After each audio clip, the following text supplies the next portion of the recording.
Welcome, one and all, to another edition of the Defo Show with Luby here on the 5 Reasons Sports Network, brought to you by Water Cleanup of Florida. Do you have a water leak and can't find where it's coming from?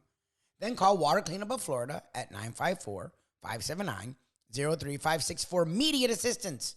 With over 60 years of combined experience between Michael, Robert, George, and their team, they're prepared to handle all types of leak detection issues. 24 hours a day, 365 days a year. After the leak has been located and repaired, Water Cleanup of Florida will then clean, dry, and fully restore the damaged areas. Water Cleanup of Florida is fully licensed, insured, and certified to provide the one-stop shopping the busy homeowners and business owners require. There's no need to bring in other contractors. That's huge. They not only will find the leak, they'll fix the leak, they'll make it look brand new. You do not have to get in touch with any other company. Just Water Cleanup of Florida, and they'll get the job done for you start to finish. They service Miami, Broward, and Palm Beach counties. Call Michael anytime on his personal cell, 954-579-0356, 954-579-0356, or check out the website, WCUFL.com. You can also follow them on their socials, Facebook, Instagram, Twitter, at Water Cleanup FL, and with over 80 five-star reviews on Google. You can take my word for it and beyond. Water Cleanup of Florida. If you have the schmutz, they have the guts. Talked with a man who's dealt with a lot of schmutz and dealt with a lot of guts, as his book, Swagger with Jimmy Johnson, is a bestseller. He's also covered the Miami Dolphins, Miami Heat, the Miami Marlins, Miami Hurricanes, and the Florida Panthers for years. Dave Hyde joined us today talking about the Miami Heat and their struggles, the Miami Dolphins and their moves so far in NFL free agency and the NFL movement in the offseason. And talk a little bit about the Miami Hurricanes with not only Dave Hyde, but Coach Jim Larinaga. Miami Hurricanes, a 5 seed, take on Drake this Friday in the first round of the men's NCAA tournament. We talk with Coach Jim Larinaga as well. You get both conversations right here. The Diva Show with Luby on the 5 Reasons Sports Network. Dave Hyde from the South Florida Sun Sentinel joins us here on the show. David, how are you? Thanks for coming on the program. Trust me, I've aged. I can't dunk a basketball anymore. Well, I never really could do that, but Wow, you could dunk? Obviously not Jewish then. The Jews in my neighborhood, could never dunk. I was among them, and probably the poster child for that ineptitude. But we also hated, we were talking about Rick Pitino, we hated going against the full court press. Did you find that true? I mean, and now you grew up in Ohio, right? Yeah, I grew up in Ohio where, none of my friends where I could dunk unless we walked out that 8-foot rim. That was yeah. And that always had the chains as the net, the 8-foot basket there, and then you had to push a couple of 6-year-olds off the court to get to the basket there. I can't jump, white men can't jump slam dunk competition, but it was fun to be able to dunk. It really was. And I never could, though. I mean, even with a ladder or a trampoline, I would have had trouble dunking. All right, let me ask you this, and we'll start here, because the Hurricanes got what, we were tipped off might be a tough draw before the matchup was even made in Drake. What do you make of that? I mean, it's a 5 versus 12 where a lot of these upsets occur, and many of the handicapping pundits are pointing at this game and saying, well, if there was one that was going to happen, that might be the one. Now, what do you think going into this ballgame? Well, even beyond the matchup, Miami lost their one rebounder on their team in the first minute of the Duke game. Yeah. And Omir? Is that Omir? Because we don't want to get this wrong when Jim Larinaga comes on. Get the name out, NORAD. Yeah. But if they don't have him, they got to change how they play as far as who's going to rebound. Because he's their one inside presence, and so the fact they took Duke down to the wire was pretty impressive. Yeah.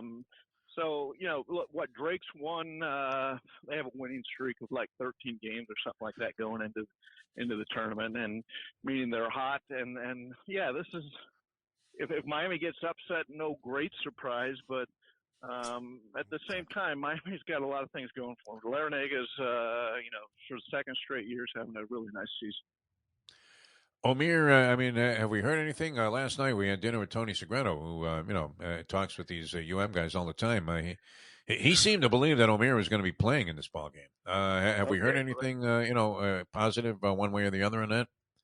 I didn't. I haven't heard. Last I heard is they really had no great updates. So it's probably going to be one of those game time decisions. I haven't. I got to admit, I didn't look up the article before we started here. But that's the key to Miami going into this game. All right. How would you characterize? I mean, overall, well, let's say Miami loses this ball game. They're only 2.5-point favorites, and gets eliminated in the first round of the tournament. Where does that leave us? I mean, one thing I've been impressed with, Dave, and I don't know that I ever envisioned this happening, was these full crowds at the Wasco Center. And the kind of spirit that is embodied there, is contrary to anything that we had seen with basketball for the most part.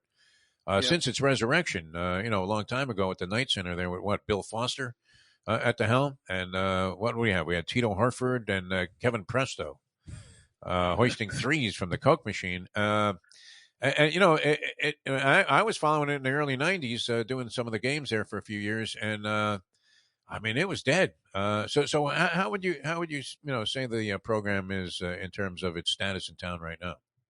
This is what they envisioned when they built the Watco Center, and no one's been able to achieve it.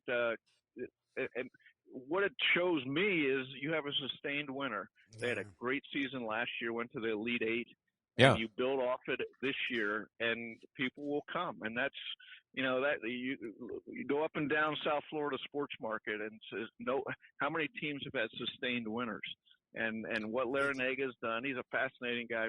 One of the more fascinating guys in our sports market, and what he's done there is perfect, and for what Miami wants to do, and you only hope at 72 he can keep going for another 10 years. It sure looks like it, man. I mean, the guy doesn't miss a beat. Yeah. If we ask him about Ernie DiGregorio one more time, he's probably going to hang up on us because his memory is far superior to ours, even when it comes to whatever material we're going to try and get out of him on the show here. What's your favorite aspect of the whole thing, the tournament? Are you a big fan of the college basketball tournament, Dave Hyde? I would imagine, as most sports fans, it's one of those things where I don't know that you have to feel guilty. Like announcers are always sportscasters are always trying to go, you should have been following the game all year.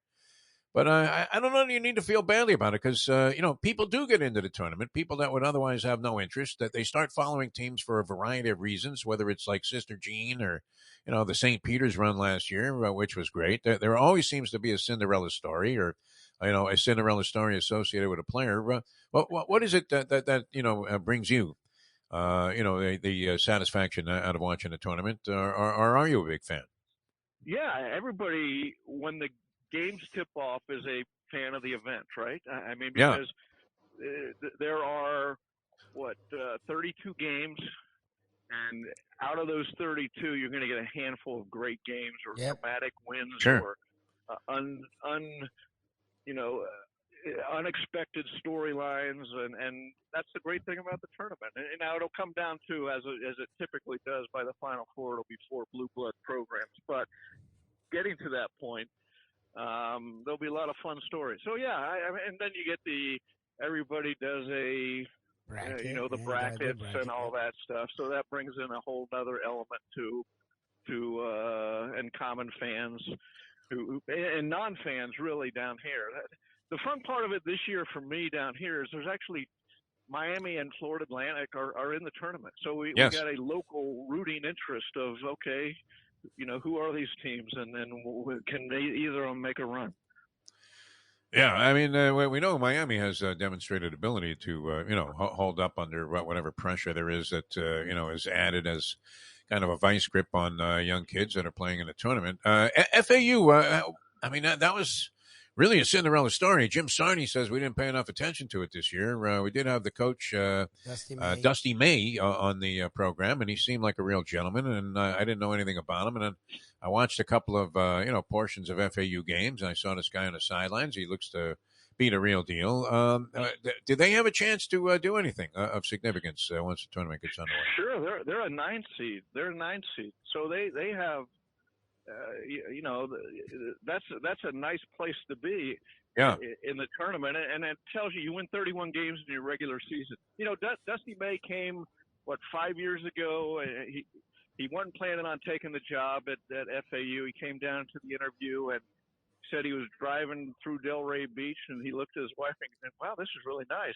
And all of a sudden, here he is 5 years later, and they win their conference tournament. They're 31 wins or a 9 seed. It's a the question becomes of a guy like this, if he makes a run in the tournament, all of a sudden his national profile goes up, and how long is he for FAU? Yeah, I like the coach at Florida Gulf Coast who ended up at USC. And, the big story was that he took his wife, a gorgeous model, on their first date to a Taco Bell. And he became a cult hero, this guy, and naturally gravitated towards a real big job. Are you a fan of our friend Rick Pitino by any chance, Dave Hyde? What is your thought there? Well, you're already penciling him for the St. John's job or something like good that? job. Everybody has him going there. It's not an uncommon Dave. thought. I thought that when I was looking at what was happening, they started to make some noise about Patino, is looking to get out of Iona because, he's using a rationalization that he wants to be, with a team in a conference that gets more than one bid. And I would imagine that was a byproduct of getting eliminated, surprisingly, last year by St. Peter's in his conference tournament. You could see where that would be something that I would say, in what could be his final stop or probably will be. I wouldn't mind seeing the guy get a chance on a bigger platform. I don't know how you feel about that. We like people we know getting second and third chances, and that'd be Patino's case. Who I'm a fan of this year is, I don't know, in local story, Jim Crutchfield at Nova Southeastern. Oh, yeah. That's a big Sarny thing, man. Are you talking to Jim Sarny on a regular basis? No. I actually talked to Crutchfield and did a column on him last week. Oh, nice. And he's an amazing story. Eric Spoelstra went and spent 5 hours with him watching video, then brought the Heat staff into Nova Southeastern. He's been flown up by the Boston Celtics. Larinaga took his staff down there to talk to him. He does things completely different than you get someone who, what was it, Steve Spurrier said, you either have to outwork everybody or think differently. Well, this guy thinks differently. Maybe he works just as hard too, but he thinks differently. And what does he do specifically that goes against the grain? Well, it's things you can't do in the NBA, like a constant pressure on the ball, constant attacking on offense. Like he says, you look at a basketball game and there's always breaks in it when a guy walks the ball dribbling up the court, or they pass the ball outside for the duration, for their offense. And what he says, we don't have any of that. The idea is the attack on defense, attack, and so this school that had Nova Southeastern had, I think, one win. Is that right? Season over 18 wins before he got there. They've won over 23 games the last 4 years, and wow. They're 61-1 over the last 2 years as they play tonight in their tournament. So, anyways, he's a fascinating story. Which you wrap it up into what's going on. It's if you're a college basketball fan, this is like a dream year between Miami, FAU, and Nova Southeastern. Maybe I should have considered a little more seriously the offer to do their games on the internet several years ago. That was the only exposure they were getting, and I said, I really don't feel like watching that. They weren't a very good team back then.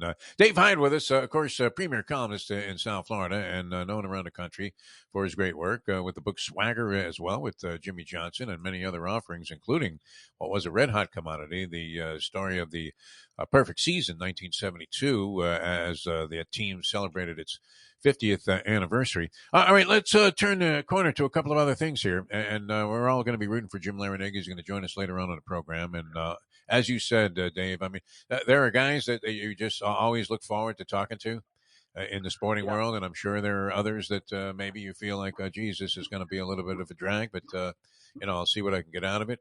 And Pat Riley, always my favorite interview here in South Florida. Among them, Schnellenberger, of course, Don Shula. But you would have to say that I mean, just a fascinating interview every time, Jim Larinaga. Every time that you get a chance to talk to him, so he's a real basketball treasure. All right, where do you see the Miami Heat? Are they going anywhere? I mean, is there reason to be optimistic? Heat fans are should be feeling what right now about their team? Not excited. I Yeah, mean, they won last night, but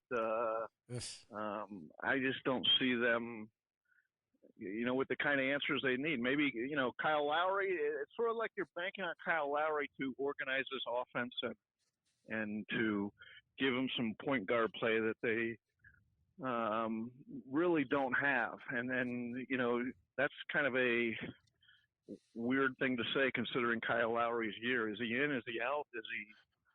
Is he any good anymore? yeah. But no, I just, every time I thought that the recent homestand, they had 6 games. That was sort of a time to show, okay, who are they? Because they were getting people back and what they went 3-3 over the homestand. I think that's who they are. Yeah, it does seem to be up and down. Just as you get a little surge of optimism there, they come back and have a deflating loss like they did to Orlando, and it's been that way all year. Do you envision them? I mean, not counting what could potentially be a play-in game or play-in round. Do you envision them getting out of the first round of the postseason? No, I mean, can they? Sure, but if you're saying will they, then we're talking. Who are they going to be matched up against is a good matchup, but that's the type of thing you got to look at if you're a Heat fan right now and you're thinking get out of the first round, because they just haven't shown, a 5-game series and then you win that 7 games. They haven't shown any consistency where you can trust that over, for three games they're going to look really good and win a series. So can they make it a series? Of course, they have some talent on their team, but I just don't think it's come together this year in the way that they expected. And the bizarre thing is they and everybody is noting this. They led the league in 3-point shooting last year, and they're near the bottom this year with much the same cast. And it's just bizarre that a lot of the shots that fell last year aren't going down this year. I need a team eye doctor. Yeah, Luby's got something for you, Dave. I hope you have more time here because we got a few more things for you if you do. Yeah, hopefully he has time. Yeah. Well, and the thing that's interesting to me is, let's say they get to the 6th seed or the 7th seed, and they get to a Sixers or whatever. Like maybe they match up pretty well. Maybe they get by, but they're not gonna. It just doesn't feel like they're gonna beat 3 of those teams in a row: the Sixers, the Bucks, and the Celtics. My interest is Heat fans are complaining they're failing Jimmy Butler. They haven't done anything. Well, it's not for lack of trying. Like, we know Riley and Spoelstra and Ellisberg and that whole group the last 2 years has tried mightily in the offseason to upgrade this roster. They've just failed. What's different this year as in the years past? Well, how will they succeed in retooling this roster? Because obviously it needs to be retooled. Yeah, I think, look, last year they came within a Jimmy Butler 3-pointer of going to the NBA Finals. So the question becomes, do we want to break that team up? Do we bring them back? And probably they brought pretty much the same team back. Now, after this year, you say, okay, what can we get for Tyler Hero? Do you consider trading Bam Adebayo? I think more things would be on the table if Philadelphia falls flat in the playoffs again. The NBA talk is Joel Embiid will want out of Philadelphia. Do you put a package together for him? I mean, those are the things. Look, when there's a big trade to be made that'll help the Heat, Riley and his crew have made that trade, or they're trying to make the trade. So I don't expect anything less this year. The question becomes, if you're the Heat, what will you give up? You have to give up something to get the proverbial whale. And look, they had no salary cap space, and they signed Jimmy Butler. They finagled things and cut corners and all that stuff, made smart decisions. They signed Jimmy Butler to a max contract. So they've shown they can, and recently that they can get things done when needed. We'll just have to wait till the offseason and see what presents itself. All right, one last thing. You've been very generous with your time here, Dave, and we know you probably have many things on your plate today. But can you help us with this question? How many blockbuster deals can you make and still be mediocre with the Miami Dolphins? I mean, I was blown away when they got Jalen Ramsey. I was thinking, wow, I mean, look at that, another monster situation here. They already added in Fangio, who's supposed to be this genius defensive coordinator, which is great. So, reason to be optimistic. Luby says they signed some relatively obscure linebacker who is supposed to be, a great addition to the team. And they go out and get a backup quarterback for $16 million for 2 years, and Mike White from the New York Jets roster in free agency. Solid. Well, what do we have? I mean, what do we have here? Is any of this going to work? What we have here. And you didn't even mention the biggest signing, Vic Fangio, the defensive coordinator. Fangio. We said they got this guy that's supposed to be great. Yeah. Look, they're all in for next year. They have basically traded last year's draft and this year's draft. Yep. Okay. For players and expensive players. And I mean, the Jalen Ramsey.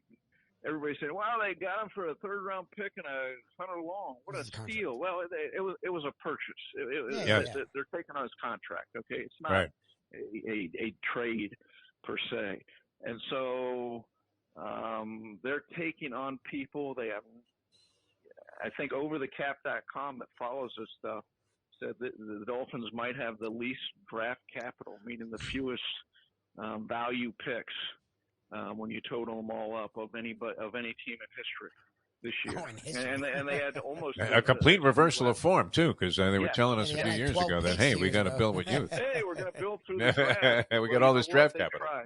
They tried. They didn't. They failed. Well. They failed. They didn't draft well at all, and so what they've done is we're going to go out and buy players. And you look what the Los Angeles Rams did. Yep. And they're now in shambles. Nice window. They won the Super Bowl 2 years ago, or 2021, and now they're having to throw everybody overboard like Jalen Ramsey because they can't afford that. That's sort of the model suddenly the Dolphins are following, rather than this patient. Oh yeah, I mean straight off the Daniel Pier. It's like a catastrophe. They unfortunately, I mean, they never managed to be the team that also wins a title while doing that. Which and a complete reversal from what their stated philosophy was going to be, which you know how it is. I mean, you write a bunch of columns about this, where and get reaction. We got to be patient here. This is the way to go, and they got all these number one picks, and I hated the tank for tomorrow idea. Yeah, I mean, look at the Heat. They never throw away seasons. They never go into a season saying, "Oh yeah, we're going to be bad for 3 years and rebuild and all that." Right. That's insane. And so I never liked the tank for tomorrow Didn't embrace idea. it. Yeah. No. I'm not a fan of it either. To be truthful, because it doesn't work. I mean, we see these franchises that have number one picks perennially, perpetually, year after year, and they're still garbage. I mean, a lot of them, including teams that are battling right now for the number one pick in the NBA. Where Detroit, Houston, every year are drafting in the top 5, and they can't get out of their own way. So and Philadelphia was in that situation for a long time. Trust the process. If you're dumb enough to have to tank for tomorrow, you're not smart enough to build a team. That's really what it comes to. Beautiful way to wind this up. Dave Hyde, ladies and gentlemen. How's the book doing, Swagger? Still all well. Monster, a couple weeks ago. Hey, folks, Tony Segreto here. Let me ask you a question. What do you look for when you go out to eat? Good food, obviously, friendly atmosphere, not too loud, but good energy, reasonable prices, and a place where you feel comfortable. All those ingredients, no pun meant there, are hard to find unless you're talking about the Texas Roadhouse. You see, they encompass all of those attributes. Really, really good food, amazing atmosphere, good for a family, good for a date, or just a night out for yourself, and prices that will make you extremely happy. Their ribs, unmatched. Steaks, hand-cut every day. Everything, and I mean everything, is made on site, including their incredible bread.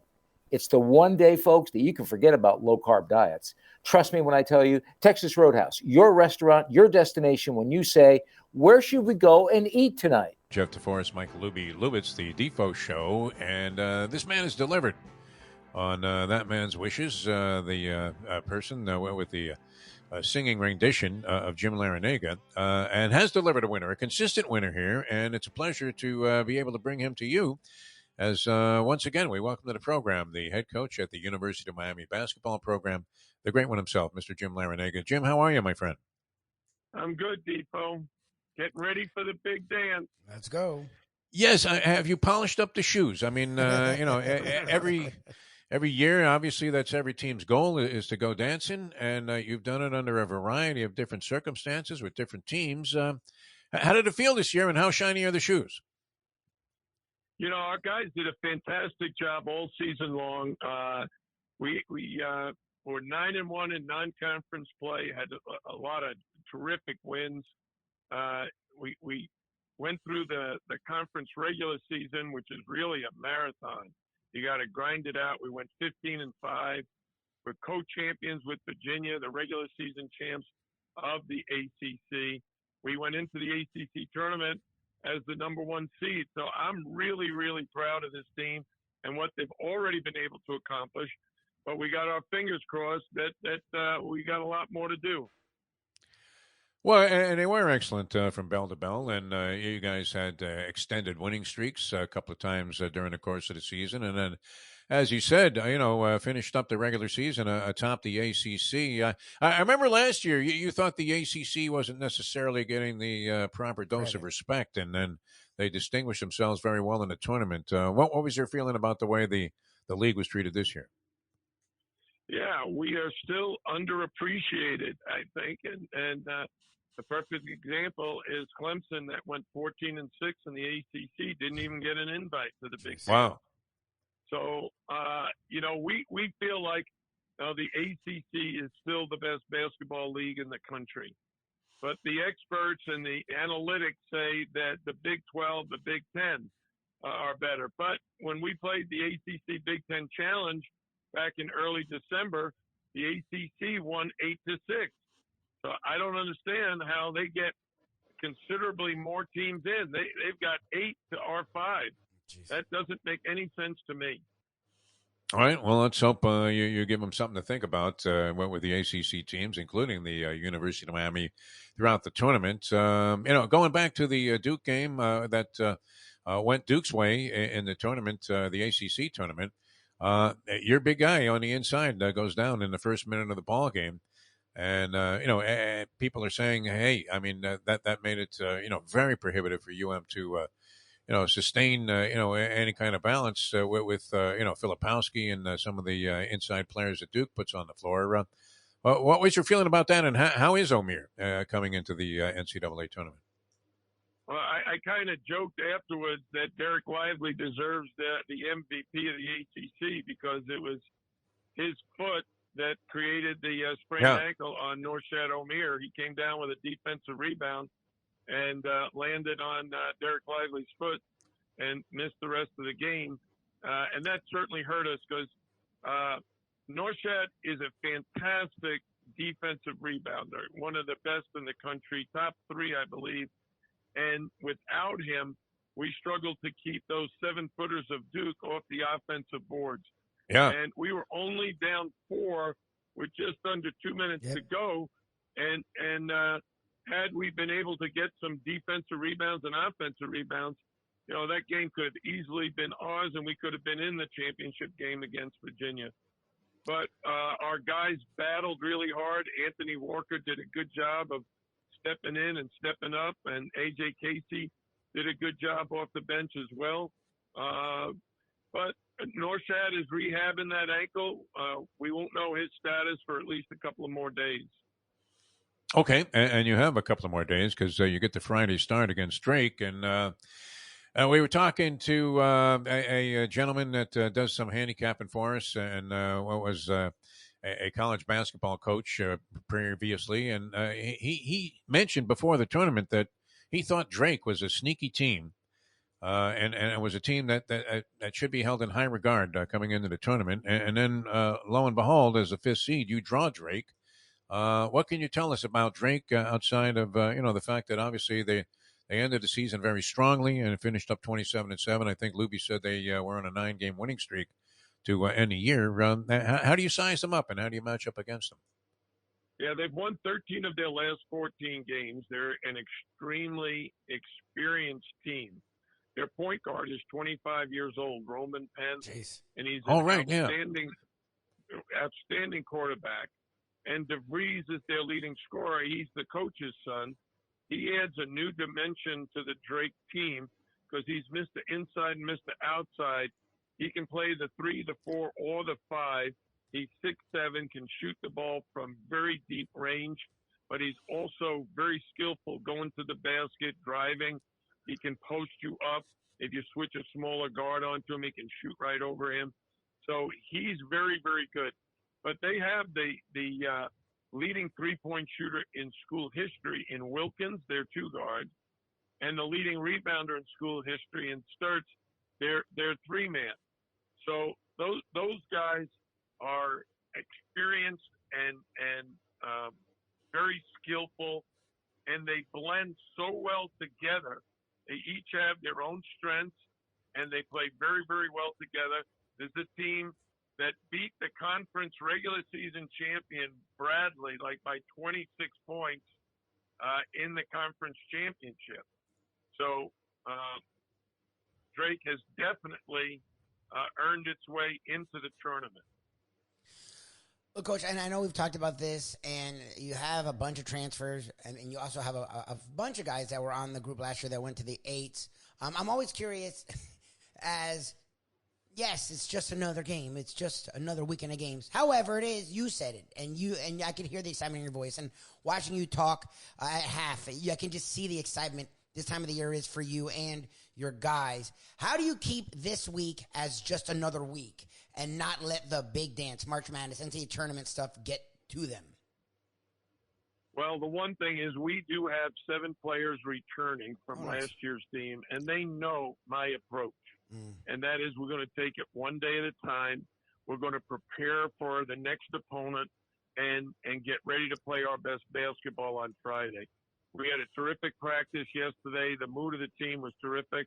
And the way I can easily judge the mental and emotional state of our players is when practice was over, did everybody run off the court and want to get out of the gym? Or did a bunch of guys stay around and enjoy each other's company and shoot some? And yesterday, after practice, most of the guys just stayed around and shot and laughed and joked around. They didn't even want to leave the court. So I think from a mental and emotional standpoint, we are very ready to play. Jim Larinaga, UM head basketball coach with us here. They go against Drake on Friday, first round of the NCAA tournament. Very dangerous, as you pointed out, Coach. 25-year-old leading the team there. I mean, in school longer than John Blutarski, and that has to give him a little bit of a leg up. Naturally going against much younger kids. You hear a lot of different things about what wins in the NCAA tournament. People would say it's guard play, maybe it's free throw shooting in the clutch or 3-point shooting. What do you see? I mean, if there is anything different about winning in the tournament as opposed to regular season or conference tournament games, what would be the key point of emphasis that you think, hey, we have to have this if we're going to win consistently and go deep into the tourney? Okay, let me answer that by just saying that you're not playing a home game. A lot of teams are great at home. Yeah. You're not playing an away game. A lot of times you play an opponent on their home court, they're really, really good. Yeah. You're playing at a neutral site. No one has the home court advantage. That's the first thing. We tell our team, hey, it's not about who we play or where we play. It's about how we play. Yeah. Do we execute our game plan better than our opponent executes its game plan? And the same fundamental qualities that help you win during the regular season will help you win in the tournament. That is, play great defense, rebound, and limit your opponent's chances to get offensive rebounds. And at the offensive end, share the ball, get everybody involved offensively, and take quality shots. If you take good shots, there's a good chance you can make a good percentage.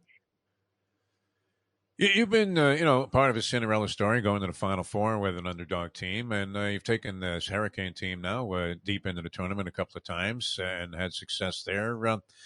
Just a couple of things, if you don't mind, Coach. Of the moments personally that you've experienced in the NCAA tournament, what would you say? Can you pinpoint one or two that were your favorites?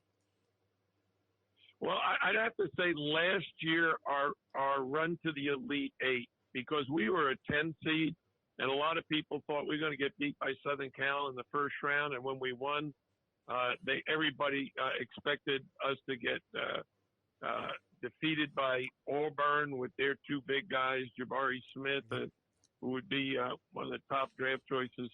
But our guys, we actually won that game by 18 points. Yep. Wow. We were kind of considered overachievers, but to me, what it was is the matchups.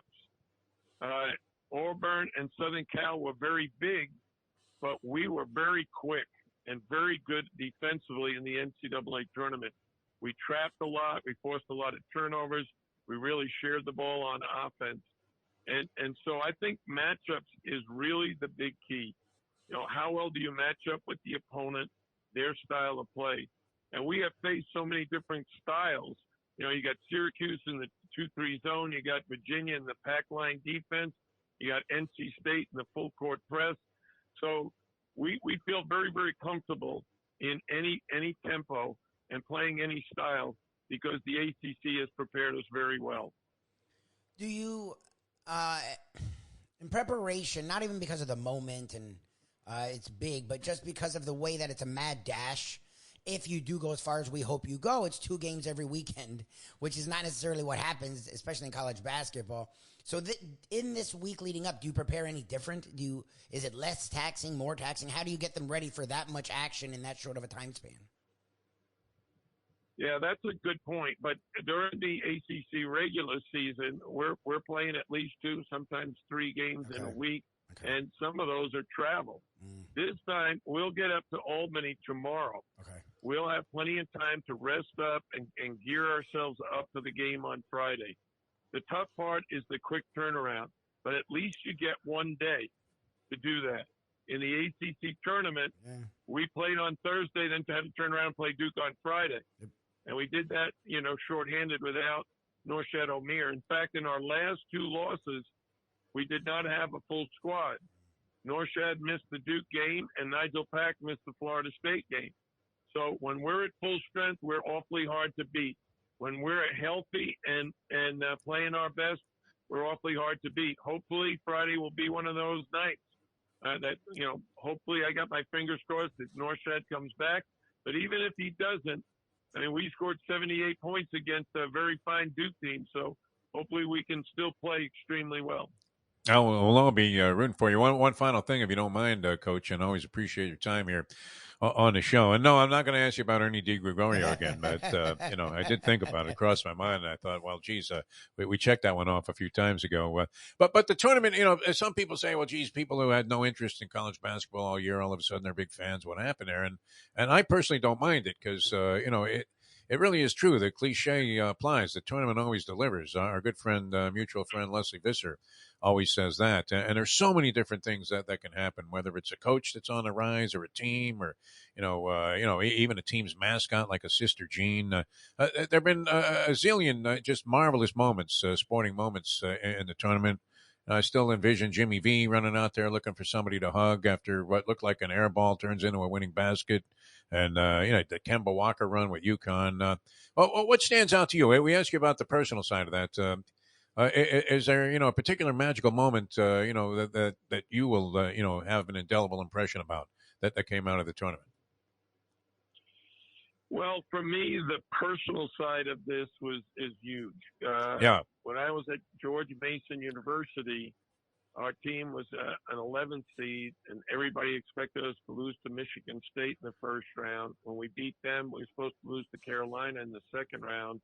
And then when we played UConn in the Elite Eight, they were the number 1 seed in the tournament, and everybody gave us absolutely no shot at beating a team that had 6'9", 6'10", 6'11", in their front court. We were 6'4", 6'5", 6'7".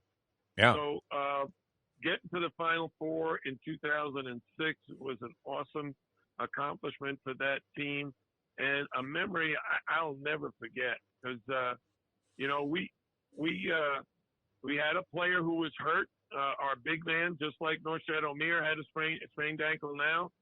Jai Lewis, our 6'5", 293-pound center, had 2 sprained ankles and was very doubtful whether he would play. And he soaked his 2 ankles in a lake because obviously it was very cold at that time of year. The water had to be like in the high 30s or low 40s. And Wow. he soaked it in there for hours and hours and hours to get rid of the swelling. He taped it up and then led us to the Final Four. Jeez. So there's always some great storylines that occur during the NCAA tournament, and I've been a part of several of them. Holy Willis Reed. Yeah, no, that's a great story. Yeah, so many different things. Coach, we wish you the best of luck. We always thank you. I mean, it's always great having you on the program or talking to you under any circumstances. Just a real basketball treasure here in South Florida and around the world. And wish you the best of luck in the tournament. We're hoping for a big run, and hope to talk to you again after, maybe we're making an appearance in the Sweet 16. Thanks for being with us. Okay, guys. Thank you. Thanks, Coach. Thanks a lot. Coach Jim Larinaga, man. A big thank you there to both Dave Hyde, one of the perennial columnists in South Florida and across the nation, and Coach Jim Larinaga. The Heat, been interesting. Got a win last night over an Jazz team, but have struggled. It's been Jimmy Butler or bust. And it looks like they're probably settling into that 7th seed. Look, they're within 3 games-ish of the Nets and the Knicks, so it's not out of question that they can get the 5th or 6th seed. But it feels like they're in that 7th, maybe 6th seed, and they're not getting much farther than the first round or second round. The idea is not this year, because it feels like they're not a legit contender this year, but they have a guy in Jimmy Butler that you can win a title with. What can they do this offseason? They've tried in the past. Yes, this offseason they didn't try as hard because they had a team that was a shot away from an NBA Finals berth, but they have tried to make moves. They try to make moves in this season. It's not a try thing anymore. It's they have to make something happen this offseason. And when the Heat, like Dave Hyde talked about, when Pat Riley wants to make a move, he usually finds someone to make that move with. We'll see how the rest of the season and this offseason shakes out for the Miami Heat. The Miami Hurricanes have a big one this Friday, and we talked with Coach Jim Larinaga about that. Their big man, Omir's down. Will he be out? We don't know. Also, the Miami Dolphins making moves. Dave Hyde talked about that. A lot going on in the South Florida sports scene. We'll talk about that each and every morning, 7 to 9 on South Florida Live with the Defo Show with Luby. Check us out here on 5 Reasons Sports Network with Defo on 5 with myself. A short, concise us. You get 2 hours of us there every morning, but then you can get like 15, 20 minutes of us here. And also, check us out on our national podcast, the Believe Network, BLEAV.com. Search after hours. And our South Florida content in the middle, not short, not long, 30, 45 minutes, 25 minutes, right here, the Diva Show with Luby on the 5 Reasons Sports Network. Play the ponies in style at Champions, the outstanding simulcasting room at beautiful Hialeah Park. Yes, the grand old lady of thoroughbred racing has never been more vibrant, and you can wager on the races from the top tracks around the country while enjoying a cocktail at the Brass Rail Bar or any of the fine food served throughout the facility. If poker is your game, you're covered in style, and you can play all your favorite Vegas-style games, including blackjack, craps, and roulette, in Hialeah Park's sizzling hot casino. Get a player's card when you walk through the door for all kinds of generous amenities, including our favorite, free play, when you come out to the ultimate casino and entertainment destination, Hialeah Park. These days, we're all looking for comfort anywhere we can find it. Thank goodness for Landlubbers Raw Bar and Grill in Plantation, because they are making sure you are as comfortable as possible. First of all, they're not only open for delivery and pickup. All you have to do is go to landlubbersbarandgrill.com for both pickup and free delivery. You're going to have the best wings in the world. You're going to have a great burger. You're going to have their amazing soups. Again, Landlubbers, Raw Bar, and Grill. It's nice and easy. Just go to landlubbersbarandgrill.com for both your pickup and free delivery. Thank goodness for Landlubbers for making you always feel right at home.